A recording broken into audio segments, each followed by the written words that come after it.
Hi అండి, నమస్తే. నేను మీ వందన. ఈరోజు స్పెషల్ పొంగల్ అండి. తమిళనాడులో మేము 3 సంవత్సరాలు ఉన్నామన్నమాట. అక్కడ వాళ్ళు పొంగల్ చాలాసార్లు చేస్తుంటారు. ప్రతి పండక్కి వాళ్ళకి చాలా ఇష్టం. నాకు అక్కడ ఒక పెద్ద ఆవిడ నేర్పిన పద్ధతి అయితే ఇదండి. దీనికోసం ముందుగా 1 కప్పు వరకు నేను దొడ్డు బియ్యాన్ని తీసుకున్నానండి. అలాగే 1/2 కప్పు పెసరపప్పును తీసుకున్నాను.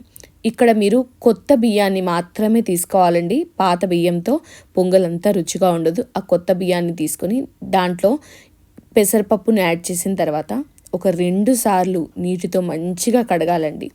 కడిగి పక్కన పెట్టేసుకొని ఇప్పుడు స్టవ్ ఆన్ చేసి కడాయి పెట్టి దాంట్లో ఒక 2 టేబుల్ స్పూన్ల నెయ్యిని అయితే వేసుకోవాలండి.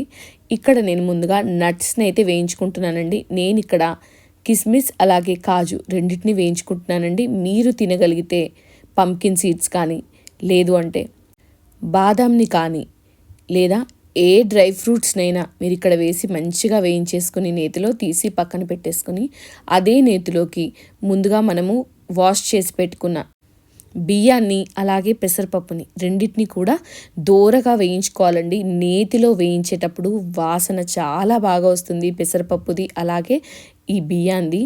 ఈ వాసనలోనే అంత రుచి ఉంటుందన్నమాట. ఇక్కడ వేగడంలోనే ఈ పొంగల్కి మంచి రుచి వస్తుంది. ఇలా నేనైతే వేయించుకున్నానండి. ఇలా వేయించుకున్న తర్వాత చూసారా రంగు ఎలా మారింది అని. ఇలా వేయించుకున్న దాంట్లోకి నేను తీసుకున్న అంటే 1 కప్పు బియ్యం అలాగే 1/2 కప్ పెసరపప్పు కాబట్టి 1.5 కప్పుకి నేను దానికి 3 రెట్లుగా నీళ్లు తీసుకున్నానండి. అంటే 4.5 కప్పుల నీటిని నేనైతే ఇక్కడ వేసుకుంటున్నానండి. అలా వేసుకోవడం వల్ల మంచిగా సాఫ్ట్గా ఉడుకుతుంది. అలాగే పలుకు అన్నది లేకుండా రైస్ కానీ పెసరపప్పు కానీ 2 కూడా వస్తాయి. ఎంత సాఫ్ట్గా ఉడికితే ఈ పొంగల్ అంత మంచిగా ఉంటుంది అని నాకైతే ఆవిడ చెప్పారండి. నిజంగానే అలాగే ఉంది. ఎంత బాగా ఉడికితే ఇదంతా రుచిగా ఉంటుందన్నమాట. చూసారా ఇలా మంచిగా ఉడికిపోతుంది. మనం రైస్ని పెసరపప్పుని చేయితో ప్రెస్ చేసేస్తే స్మాష్ అయిపోవాలి.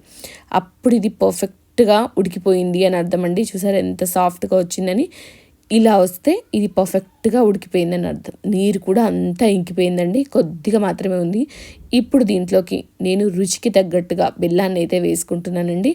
మేము తినే బెల్లం క్వాంటిటీకి తగ్గట్టుగా ఇక్కడ నేను 1కి 2 బెల్లాన్ని అయితే వేసుకుంటున్నానండి. అంటే 1 కప్పు బియ్యానికి నేను 2 కప్పుల ఈ బెల్లాన్ని అయితే తీసుకుంటున్నాను. మంచిగా ఉంటుందండి. బెల్లం స్వీట్తో మంచి టేస్ట్ వస్తుంది. ఈ పొంగల్ తీయగానే బాగుంటుంది. అందుకని కాస్త బెల్లం ఎక్కువగానే వేసుకోండి. లేదు అనుకున్న వాళ్ళు 1.5 వేసుకోండి, సరిపోతుంది.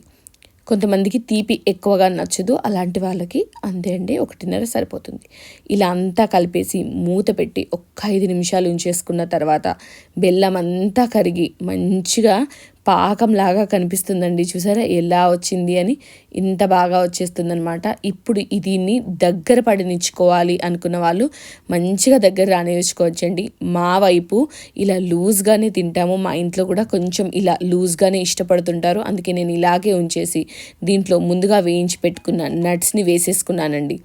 వేసి అంతా కలిపి కాస్త దీంట్లో యాలకుల పొడిని కూడా యాడ్ చేశాను. మీరు కావాలంటే నట్మగ్ పౌడర్ కూడా కొద్దిగా వేసేసుకోవచ్చు. వేసుకొని మంచిగా కలిపేసి దీన్ని మీద నుంచి నేను కాస్త నెయ్యినైతే వేసుకున్నానండి. అలా వేసుకోవడం వల్ల మంచి ఫ్లేవర్ వస్తుంది. అలాగే దీనికి క్రీమీ టెక్స్చర్ లాగా వస్తుందన్నమాట. అందుకని నేనైతే అలా నెయ్యిని కూడా వేసేసుకున్నాను. ఇది నిజంగా కట్టెల పొయ్యి మీద చేస్తే దీని టేస్ట్ ఇంకొక మెట్టు ఎక్కువగా వచ్చేస్తుంది. అంత బాగుంటుందండి కట్టెల పొయ్యి మీద అయితే. నా దగ్గర కట్టెల పొయ్యి అవైలబుల్గా లేదు కాబట్టి ఇలా స్టవ్ పైన అయితే చేసి చూపించాను. మీ దగ్గర కట్టెల పొయ్యి ఉంటే కట్టెల పొయ్యి పైన చేసుకోండి.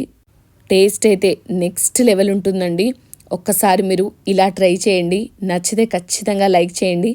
అలాగే మన ఛానల్ని సబ్స్క్రైబ్ చేసుకోవడం మాత్రం అస్సలు మర్చిపోవద్దు. మీకు ఈ రెసిపీ ఎలా నచ్చిందన్నది కమెంట్ రూపంలో తెలియచేయండి. Thanks for watching. Please subscribe. Bye.